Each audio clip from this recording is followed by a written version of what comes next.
காவல்காரன் PM Bharat media அப்படின்ற நம்மளுடைய சேனலை இது வரைக்கும் சப்ஸ்கிரைப் பண்ணாதவங்க சப்ஸ்கிரைப் பண்ணி ஆதரவு வழங்கும்படி அன்போடு கேட்டுக்கிறேன்.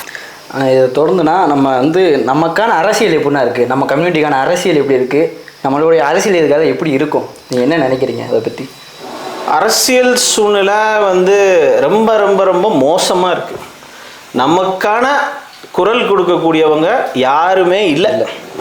ஏன்னா ஒருத்தர் 8% வாக்கு வாங்கிடுறாரு, நம்மளை எதிரியா காட்டி. அப்போ நாளைக்கு அந்த 8% வாக்கு வாங்கின அந்த கட்சியோட உறவு வச்சுக்கணும்னா நமக்கு ஆதரவா பேசக்கூடாது. பேசினா அவன் என்ன பண்ணுவான்? கத்துவான், எதிர்ப்பான். ஆமா. அப்ப நமக்கான குரல் கொடுக்கக்கூடிய அரசியல் களம் இல்லை.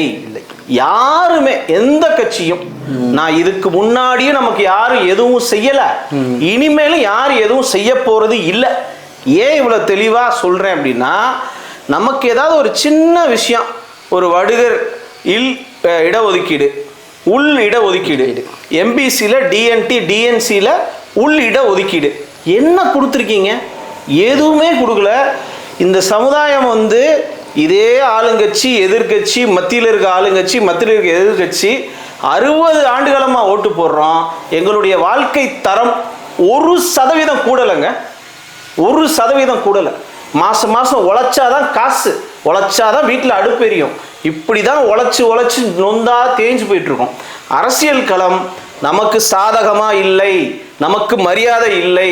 இதற்காக மட்டும்தான் நான் சொல்கிறேன், நாம் நம்மளுடைய வாக்கை நமக்கு போட்டு ஒரு தடவை காட்டினா நம்ம மேலே தன்னால் மதிப்பு வரும். இவங்க நம்ம கூட இல்லை, அப்போ அவனுக்கு அது இழப்பு தானே. கண்டிப்பாக அவன் நம்ம கூட இல்லைன்றனால அவனுக்கு இழப்பு வரதை அவனை உணர வைக்கணும்ல. கண்டிப்பான முறையில். அதுதான் அதுக்கான முயற்சி தான் சந்தோஷ் இப்போ நம்ம எடுத்து பண்ணிகிட்டு இருக்கோம்.